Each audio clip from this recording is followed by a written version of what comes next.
Hi, this is Colleen McGee, welcoming you to another episode of Fort Riley, the podcast. Today, we are talking about intergovernmental support agreements.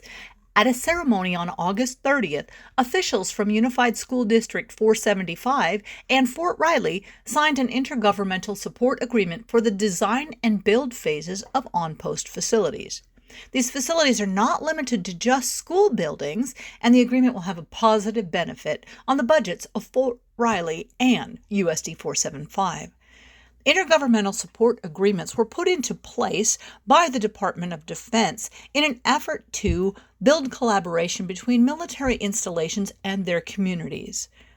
The goal?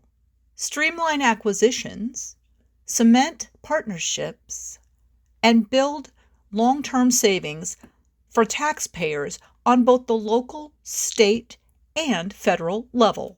Listen in while Colonel Michael Foote, U.S. Army Garrison Fort Riley Commander, Dr. Reginald Eggleston, Superintendent of Geary County Schools USD 475, and Ron Johnson, President of Geary County Schools USD 475, sign this intergovernmental support agreement between USD 475 and Fort Riley.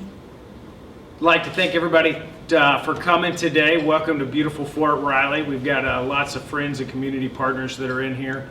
Primarily USD 475 out of Junction City, Kansas, and we're excited to have y'all here today. We're going to cover a signing of a new IGSA, so an Intergovernmental Service Agreement. This is the fifth one that Fort Riley has with our Flint Hills partners, and this is a big deal because this allows not only better efficiencies across the garrison, but it ties straight in and shows immediate benefit for our school district right here in Junction City. I'll pass it over. Well, we appreciate the opportunity to partner. It reinforces what we already have, which is a good working relationship. As you know, we have 4 elementary schools and 1 middle school on post. We are already collaborating and making sure that we ensure the quality of life for our soldiers and their families. So we just appreciate having the opportunity to be here and sharing this endeavor as well. Fantastic. Mr. Johnson, anything from the school board? We are extremely excited to be a part of this partnership and working hand in hand as we have for years, but to take that to the next level and make the quality of life, get the best value for our taxpayer. We're excited. Well, I will, with that, I guess we'll go ahead and sign this agreement. Thank you very much. Congratulations. So to close out, again, thanks to everybody. There's a lot of people in the room that have fingerprints all over this. Ron and I get to sit up here and celebrate it and kind of be the face of it, but we really appreciate all the hard work and coordination that's gone from the city to the school board and then back to my team and then all the way up the Army MCOM chain to our commanding general signing off and saying, hey, this is something that absolutely benefits Fort Riley and the families and soldiers that reside there. So thank you all again for coming today. We really appreciate it and look forward to doing business with you all in the future. Thanks so much.